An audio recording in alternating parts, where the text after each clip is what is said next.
საქართველოდან ყაზახეთში მოხვედრა სატრანზიტო ქვეყნის გავლით აღარ დაგჭირდება. თბილისიდან ერთდროულად ორი ყაზახური ქალაქის მიმართულებით პირდაპირი ავიარეისები იწყება. ყაზახური ავიახაზები აქტუასა და ალმა-ატის მიმართულებით იფრენს. ეკონომიკის მინისტრს იმედი აქვს, რომ პირდაპირი ავიამიმოსვლა ორ ქვეყანას შორის ბიზნეს საქმიანობასაც გააქტიურებს. მალე საქართველო და ყაზახეთი ტურიზმის სფეროში თანამშრომლობის ახალ შეთანხმებას გააფორმებენ. ტურისტულ სფეროში თანამშრომლობის გაფართოების მიზნით ეკონომიკის მინისტრი ვერა ქობალია უკვე 2 დღეა ასტანაში სამუშაო ვიზიტით იმყოფება.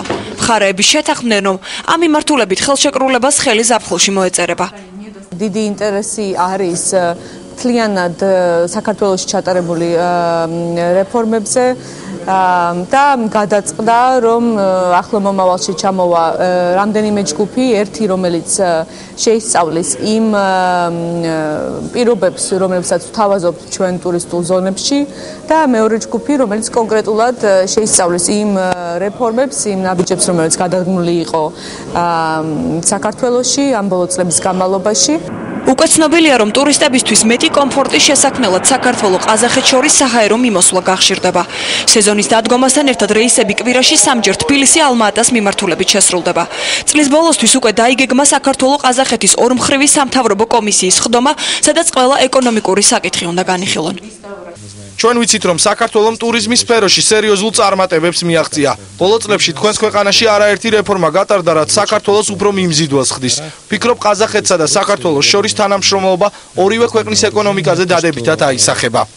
ვიზიტის ფარგლებში ეკონომიკის მინისტრმა რეგიონში ერთ-ერთი უდიდესი ველოტრეკი დაათვალიერა.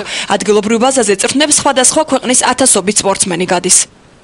მინისტრის ვიზიტი ძალიან მნიშვნელოვანია, მან საქართველოში არსებული ბიზნეს გარემო და საინვესტიციო პოტენციალი გაგვაცნო. ყაზახეთი დაინტერესებულია საკმაოდ სერიოზული ინვესტიციები ჩადოს თქვენს ქვეყანაში.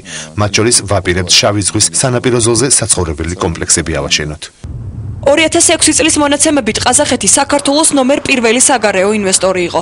ეს ტენდენცია კვლავ გაგრძელდება და უახლოეს ერთ თვეში საქართველოს ყაზახი ბიზნესმენების წარმომადგენლობითი დელეგაცია ეწვევა. ინვესტორები კონკრეტულ პროექტებს გაეცნობიან. უკვე ცნობილია, რომ 2013 წელს ბაქო-თბილისი-ყარსის სარკინიგზო გადასასვლელის ამოქმედების შემდეგ ყაზახეთი ათობით მილიონ ტონაზე განაცხადის გაკეთებას გეგმავს.